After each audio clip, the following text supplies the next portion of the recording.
Ito na ang hangganan ng buhay na ito ni Solwi. Habang umaagos ang kanyang dugo sa kamay ng kaaway ay naalala niya ang tanong na laging gumugulo sa kanyang isipan. Ano ba ang dahilan kung bakit siya nabuhay sa mundong ito?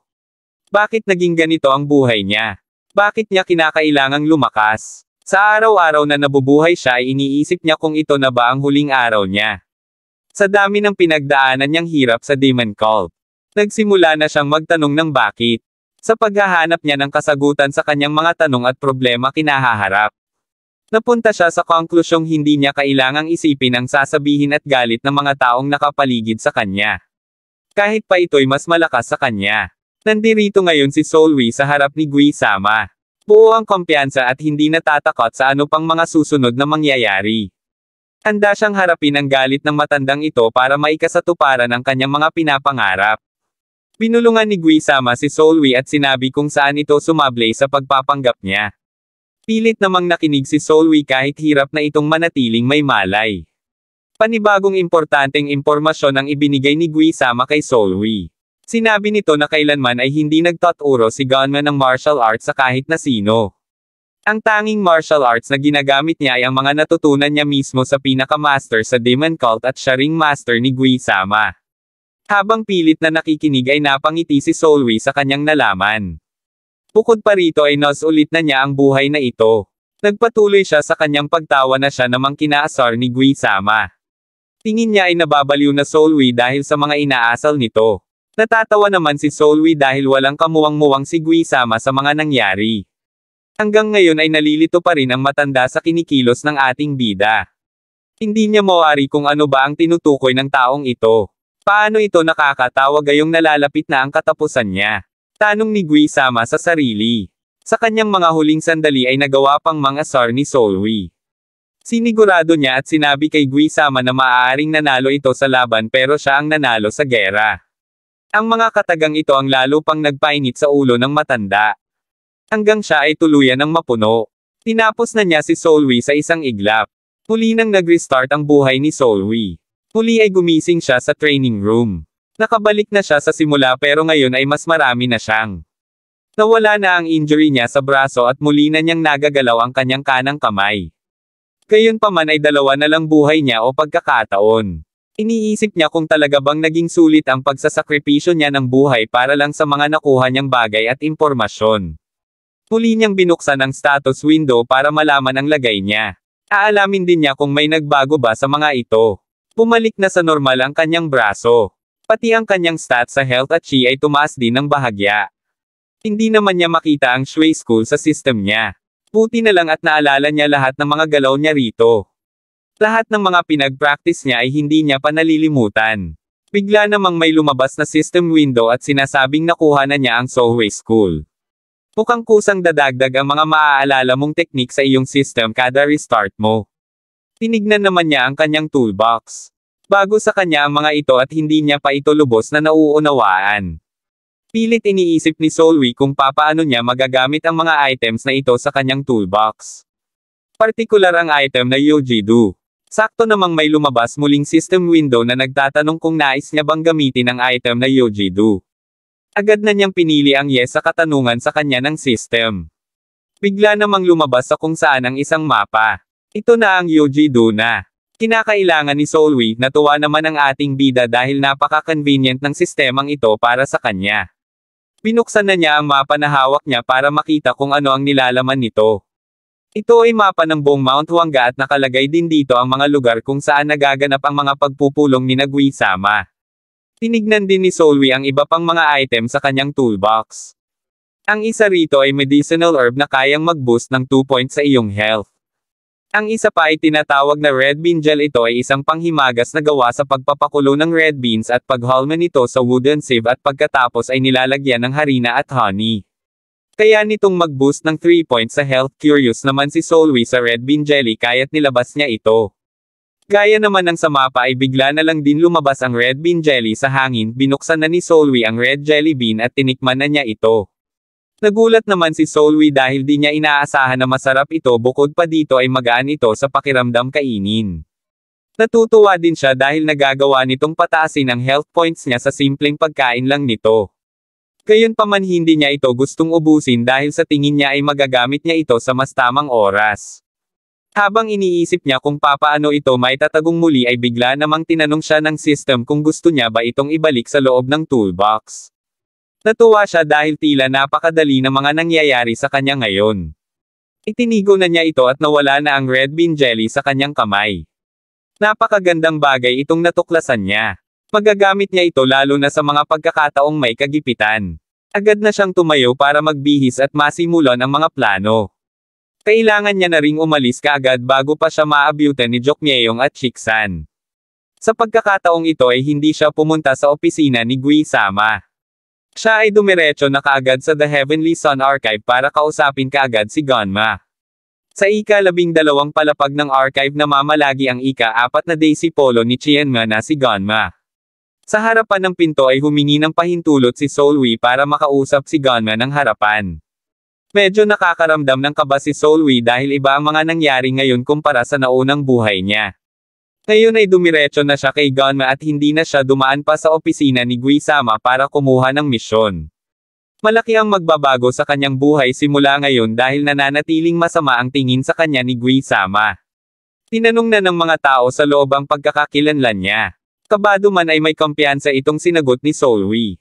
Sinabi niya na isa siyang lieutenant ng isang low-level unit ng The Great Imperial Pavilion. Hindi sila associated sa kahit anong company kaya tinatawag silang The Flying Hand Company. Agad na nakuha nito ang interest ni Gonma. Tinanong niya si Solwi kung bakit nito gustong makipagkita sa kanya. Simple lang ang sinagot ni Solwi sa katanungang ito. Sinabi niya na may hawak siyang impormasyon na makakatulong upang makamit ni Gonma ang pinapangarap niya. Bahagyang natigilan ang mga tao sa loob ng silid. Sa saglit na katahimikan ay may isang tinig na nagsalita at pinapapasok na ang ating bida. Sa pagpasok ni Solwi ay sinalubong siya ni kaagad ni Gonma. Sinabi nito na kay Solwi na ang kanyang atensyon. Sinalubong siya ni Gonma ng may ngiti sa kanyang mga labi at para bang matagal na niyang inaante ang ganitong pagkakataon. Excited nang malaman ni Gonma kung anong impormasyon ba ang dala ni Solwi. Tinanong na niya ito kung ano ba ang kanyang sasabihin na makakatulong para maabot niya ang kanyang ambisyon. Bago ang lahat ay nagbuntong hininga muna si Solwi para mapawi ang kanyang kaba. Bago niya iabot ang mapang naglalaman ng mga sikreto ni Gui-sama kay Gonma. Iniabot na niya, ito. Sa una ay naguguluhan pa si Gonma kung ano ang ibig sabihin ng bagay na iniaabot sa kanya ng ating bida. Hindi mawari ni Gonma kung paano siya matutulungan ng bagay na ito. Sinabi ni Solwi na tignan niya ito. Ito ay mapa kung saan nagtatagpo si Gui-sama at mga tiga Mount Wasek. Magagamit niya ito para baliktarin ang sitwasyon niya ngayon. Nang ito'y tignan ni Gonma ay laking gulat niya. Di niya mawari kung bakit ang isang kagaya ni Solwi na may mababang rango ay mahahawakan ng ganitong kaimportanteng bagay. Tinanong niya si Solwi kung accurate ba ang nilalaman ng kapirasong papel na ito. Bigla namang nagulat ang ating bida dahil sa isang iglap ay nagbago ang atmosphere ng buong silid. At naglaho ng bigla ang mabait na boses ni Gonma. Pinangga ko naman ni Solwi na totoo ito. Itinaya niya rin ang kanyang buhay para siguradong maniwala si Gonma sa kanya. Tinanong naman ni Gonma kung sino siya at bakit niya ito ginagawa. Paano niyang nagawang magtaksil kay Gui-sama?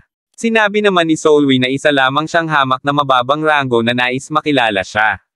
Hindi naman masyadong tiwala si Gonma lalo na't kaya ng taong ito pagtaksilan si Gui-sama. Sa madaling salita ay anumang oras ay kayang-kaya siya nitong saksakin sa likuran. Tinanong niya pa si Gonma kung para saan itong ginagawa niya at ano ang dahilan niya. Tumahimik naman bahagya si Solwi sabay sabing nais niyang lumakas gaya ng iba. Patid niyang wala siyang future sa feudor ni Gui-sama at kinakailangan na niyang kumilos bago pa siya lumuni ng buhay ng mga kaguluhan dito sa Demon Cult. Nang marinig ito ni Gonma ay tahimik siyang naglakad papunta kay Solwi at sinabing kung accurate ang information sa mapang ito ay makakamit ni Solwi ang hinihiling niya. Ibinulong niya ito kay Solwi ng mahinahon pero ang kanyang pagmumuka ay kaduda-duda. Umalis muna si Gonma para kilatisin ang bagay na binigay sa kanya ni Solwi. Naiwan naman si Solwi sa silid para mag-ante sa hatol ni Gonma.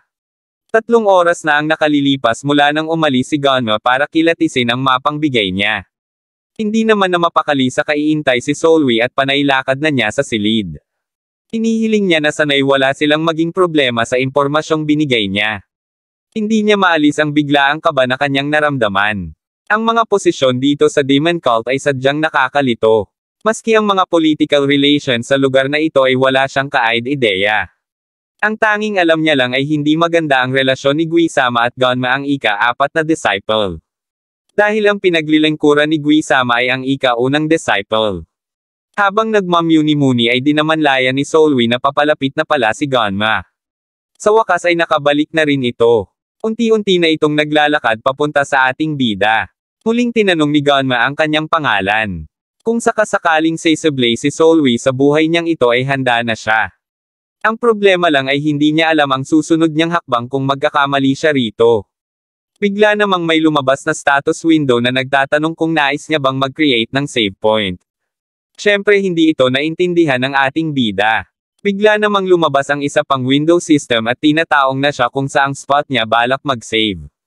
Walang kamuwang-muwang si Solwi sa ganitong mga bagay pero tainambahan na lang niya ang mga bagay at sa di inaasahang pagkakataon ay milagrong nakapag-save point siya. Ewan ko na lang kung di siya magkamali sa susunod na magse-save siya at may iba nang nakasave. Maski ako na alam na ang mga bagay na ito ay aksidenteng napapatonggan ang mga mahahalagang save ko. Ngayon ay nakasave na ang isang save point niya. Tier 95 ng Heavenly Calendar Chapter 2 ang tatlong option na binigay ni Gonma. Successful niya itong save. Bibigyan siya ng tatlong option ni Gonma.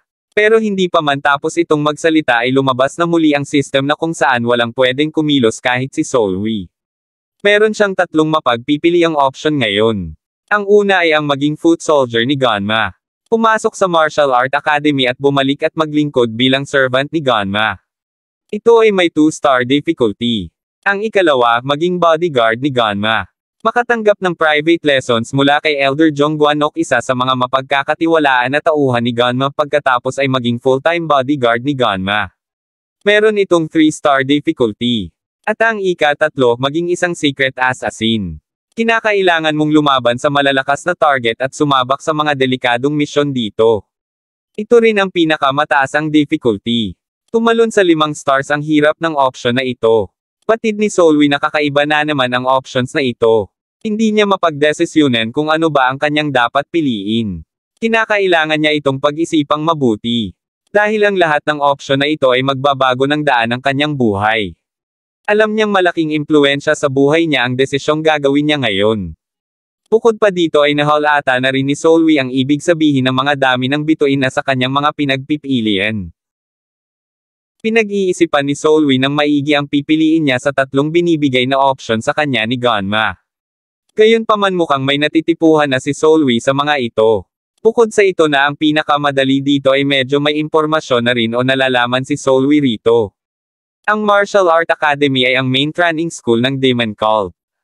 Ang mga training na ginaganap dito ay pinangangasiwaan direkta mismo ng mga pinuno ng Demon Cult. Kada taon ay target ng academy na makapag-produce ng 3 o 4 na elite warriors sa 100 trainees. Kung magiging foot soldier siya at may balak maging servant ni Gonma ay ang unang option ang magandang piliin niya. Kung ito ang gagawin niya ay malaki ang maitutulong nito sa paglaki at paglakas ng chi niya at martial art skills. Pero kahit ito na ang pinakamababa ang difficulty ay nag-aalanlangan pa rin si Solwi kung kakayanin niya bang makasurvive sa matinding training doon. Kung pipiliin naman ni Solwi ang ikalawang option ay memorable na siya kay Elder Jongguanok. Kilala siyang personalidad sa Demon Cult. Pang 94th rank siya sa lahat ng mga elder dito. Siguradong lalakas ang demonic martial arts skills niya kung mag-aaral siya kasama nito, kaso kilalang mainitan ang ulo ng elder na ito at baka magkaroon lang siya ng matinding injury kung ito ang magiging master niya. Ang ikatlong option naman ay mukhang napakalabo na para sa kanya, bukod sa hindi na nga niya alam kung sino-sino ba ang dapat niyang patayin ay hindi niya rin alam kung malalakas ba ito. Dahil sa taas ng difficulty nito ay nakakaramdam na ng kaba si Solwi makita niya palang ang option na ito. Bigla namang pumasok sa isip niya ang pinakakinasusuklaman niya na tao sa Demon Cult, si Guisama. Paano kung siya ang taong kailangan mong paslangin sa option na ito? Maaaring mangyari ito dahil sila ay mortal na magkaaway ni Gonma. Pero hindi ito madali dahil unang-una ay napakalayo ng skill nila at bukod pa doon ay masyadong importanteng tao si Guisama sa Demon Cult para ipatomba ng ganon-ganon na lang. Nangarap naman tong Makong na takala mo kaya niya talaga. Pinag-iisip ang mabuti ng ating bida kung ano bang option ang magandang piliin niya. Halos parang mabanyo na siya kakaisip kahit halat namang unang option ang pipiliin ni Makong. At gaya nga ng hula ng nakararami pinili na niyang maging foot soldier. Ang pinakamadali sa lahat ng option na pagpipilian. Pumalik na sa normal ang paligid at muli na silang nakagalaw. Natuwa naman si Gunma sa pinili ni Solwi. Mukhang ito nga ang pinakamaganda sa lahat ng pagpipilian. Nagkaroon naman ng criteria si Solwi sa mga pagpipilian niya. Pipiliin niya ang pinaka-safe na option hanggang sa maaari. Survival ang pinaka-top priority niya. Kinakailangan niya ring makakuha ng maraming buhay dahil kung magagawa niya ito ay lagi siyang magkakaroon ng pagkakataong baguhin ang mga sitwasyon kung kinakailangan. Sinabi ni Gunma na meron pang 6 na araw bago magbukas ang academy. Pinapapunta na muna niya si Solwi sa underground storehouse ng first floor para doon muna mamalagi habang nag-aantay sa pagsisimula ng training niya sa academy. Aabisuhan na lang niya ang direktor ng first floor sa pagdating ni Solwi. Nagpasalamat naman ang ating bida sa biyayang kanyang natanggap mula kay Gunma. Sinabi naman nito na maliit na bagay lang ito kumpara sa dinala niyang impormasyon sa kanya. Sinabi rin niya na merong makikitang libro si Solwi doon na tinatawag na Guide to Samsuwon. Ito ang librong pinagkuhaan ng teknik ni Solwi ang Solwi School sa nakaraang buhay niya. Nabigla naman si Solwi at naalalang hinahanap ito ni Gunma noon. Mukhang mali siya nang akala na siya ang pinuntahan ni Gunma. Hinahanap niya pala talaga ang libro. Nang maalala naman niya na kailangan niyang makita ang libro ay napadasal siya na sana ay nandoon pa rin ito sa dati nitong kinalalagyan. Natapos na ang kanilang usapan. Sinabihan siya ni Gunma na meron siyang 6 na araw para mag-prepare at mag-ensayo. Nangingiti naman si Solwi dahil excited na siya sa mga pwedeng mangyari. Ibang-iba ang ugali ni Gunma kumpara kay Gui-sama. Mukhang tama na ngayon ang kanyang boss na paglilingkuran. Nagmamadaling makapunta si Solwi sa unang palapag. Tumatakbo siya dahil excited na siyang muling mahawakan ang librong Guide to Samsuwon. Sa tingin niya ay matututunan na niya ang iba pang nilalaman nito ngayong wala na siyang injury at nagagamit na niya ng maayos ang kamay niya. Mayroong 2 school ang hindi niya pa natututunan dito. Ang Joksu School na teknik ng dating commander na si Yonggigal at ang Chogeik School kung saan ang galing ang teknik ni Gui-sama. Sa basement ng The Heavenly Sun Archive. Pilit hinahanap ni Solwi ang Guide to Samsuwon. Di alintana kung magkakalat ba siya dahil hindi na niya trabaho ang maglinis ngayon. Ang lupit talaga nitong bida natin. Di nagtagal ay nakita na niya rin ang librong hinahanap niya. Sa wakas ay makakapagsimula na ulit siya ng training. Napag-aralan na niya ang Sohwei School at ngayon ay pwede na rin niyang simulan ang 2 pa. Parehas ng available ang 2, tama nga ang hinala niya. Pwede na ito dahil magaling na ang kanyang injury. Excited na siyang malaman kung gaano kalakas ang mga school na ito. Lalo na't mga kilalang personalidad ang gumagamit nito gaya ni Gui-sama at ng Deputy Commander. Inuna na niyang pag-aralan ang Joksu School. Di gaya ng sa Sohwei School ay walang ibang option sa school na ito. Mukhang kamay mo lang ang kailangan para matutunan ito. Muli nang lumabas ang Shadow para mag-demo sa harapan ni Solwi. Natutuwa naman si Solwi dahil matagal-tagal na rin mula nang huli niya itong nakita. Agad nang nagsimula sa demonstration ang Shadow. Nag-ipon ito ng chi sa kanyang dantian at lumiwanag ito ng parang araw. Ginamit niya ang enerhiyang naipon niya at tinipon ito sa kanyang mga palad. Mula rito ay nakagawa siya ng isang malakas na fire blast sa siyang ikinagulat ni Solwi. Hindi siya makapaniwala na pwede niyang matutunan ang ganitong klaseng malakas na teknik. Ito ang sikretong lakas ng Joksu School. Kaya nitong lumikha ng seryosong pinsala kung ito'y iyong mamamaster. Ang sunod naman niyang tinignan ay ang Chogeik School.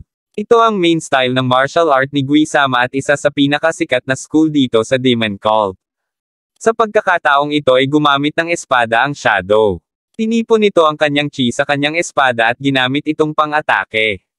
Lumikha ito ng damage sa isang imaginary na pader. Hindi lubos maisip ni Solwi na magkakaroon siya ng pagkakataong matutunan ang malalakas na techniques na ito. Sa panaginip ay hindi niya pinangarap ang mga bagay na ito sa nakaraan niyang buhay. Tuwang-tuwa si Solwi dahil ngayon ay matututunan na niya ang mga ito. Magsisimula na siya sa kanyang pag-insayo. Baka sa mukha niya ang saya dahil ngayon ay may direksyon na ang buhay niya. Meron siyang 6 na araw para matutunan ang lahat ng ito. Agad na siyang nagsimulang mag-training gamit ang pagkakataon na binigay sa kanya ng system. Sisiguraduhin niyang susulitin na niya ito. Gaya nga ng inaasahan natin sa mock-on nating bida, ay sinira na niya ang lugar sa kaka-training niya. Porket hindi na siya ang mag-aayos at tagalinis dito ay mukhang wala na siyang pakialam. LOL, natutunan na niya ang 3 school pero nasa imitation phase pa rin ang level niya. Hindi pa rin niya kayang mag-produce ng lakas na gaya ng pinapakita sa kanya ng shadow. Marahil ay ang kakulangan niya sa chi ang dahilan nito. Kung magkakaroon na siya ng sapat na chi, ay siguradong makakagawa rin siya ng malalakas na pag-atake gamit ang mga teknik na ito. Muli nang tumayo si Solwi para simulan ulit ang kanyang training. Nagpatuloy ang ginagawa niyang ito sa loob ng 6 na araw. Ang unang araw ng pag-insayo sa loob ng Martial Art Academy. Isang maaliwalas na umaga sa Demon Cult sa loob ng The Heavenly Sun Archive. Nakagayak na ang ating bida at handa na siyang umalis para simulan ang training sa academy. Bigla namang may lalaking naglakad mula sa kanyang likuran papunta sa kanya. Napansin ito ni Solwi at tinuon niya ang kanyang atensyon sa lalaking ito. Kinumpirma ng lalaki kung si Solwi ba ang kanyang nasa harapan. Nang kanya na itong mapatunayan ay nagpakilala na rin siya. Ang pangalan niya ay Jeon at siya ang naatasan ni Gunma na maghatid kay Solwi sa academy. Bago sila tuluyang umalis ay may iniabot siyang isang pil kay Solwi. Ang pil na ito ay tinatawag na chi pil at may kakayahan itong pataasin ang iyong chi ng permanente. Isa itong uri ng booster pill at ang isa nito ay kayang i-boost ang iyong chi na para bang 10 taon ka nang nag-training. Ngayon ay meron lang chi si Solwi na may katumbas na 3 taon ng training. Kaya't malaki ang maitutulong ng pill na ito sa pagtupad ng kanyang mga pangarap. Nagpasalamat siya at kinuha na ang pill. Maswerte siya at nagkaroon siya ng pagkakataong makakuha nito. Gayunpaman ay nagtataka siya kung bakit ang ganitong career na bagay ay binibigay sa kanya ni Jeon. Sinabi naman ni Jeon na maliit na bagay lang ito at hindi pa nga ito sapat para makapasa siya sa academy. Agad nang kinain ni Solwi ang pill na ito. Biglang lumabas ang isang window system at pinakita nito na tumaas ng 10 ulit ang chi ni Solwi samantalang bahagyang tumaas naman ang kanyang health. Ramdam ni Solwi ang biglaang pagpasok ng kakaibang lakas sa kanyang buong katawan. Hindi siya makapaniwala na napakaswerte niya. Kasabay naman ng pagtaas ng kanyang chi ay nagkaroon siya ng dagdag na skill. Nagkaroon siya ng passive skill na mind reading. Ang mind reading ay may kakayahang ipakita sa kanya ang stats at status ng sino mang titignan niya. Tingin ni Solwi kaya nangyari ito dahil malaki ang itinaas ng kanyang chi. Automatic na siyang magkakaroon ng skill kapag nakuha niya ang tamang required stats para dito. Kasabay nito ay nagkaroon din siya ng skill na makakayang basahin ang iniisip ng mga nakakasalamuhan niya. Isa itong uri ng mind reading. Tinignan niya ang stats ni Jeon at nalaman niyang isa sa bodyguard ito ni Gunma. Pero nang kanya niya itong busisiin ay laking gulat niya nang malaman niya na isa pala itong spy. Naglilingkod ito sa unang disciple ni Chienma at mataas din ang hostility nito kay Solwi. Nakalabas na sila sa Heavenly Sun Archive. Habang naglalakad sa kakahuyan ay malalim na nag-iisip si Solwi ng tamang hakbang para sa impormasyong nalaman niya. Hindi siya makapaniwala na makakaya nitong isahan si Gunma. Pero kung ang lahat ng ito ay totoo, magagamit niya ito para makagain ng advantage kay Gunma. Kuminto na ito sa paglalakad at gayon din si Solwi. Itinuro na ni Jeon kung nasaan ang academy kay Solwi. Sinabi nitong pwede na niya itong lockerin at nagsimula na itong umalis. Habang papaalis naman na ito ay pinagmamasdan siya ni Solwi. Hindi siya sigurado kung ano ba ang kanyang kailangang gawin sa pagkakataong ito. Bigla namang lumabas ang system window at huminto ang oras.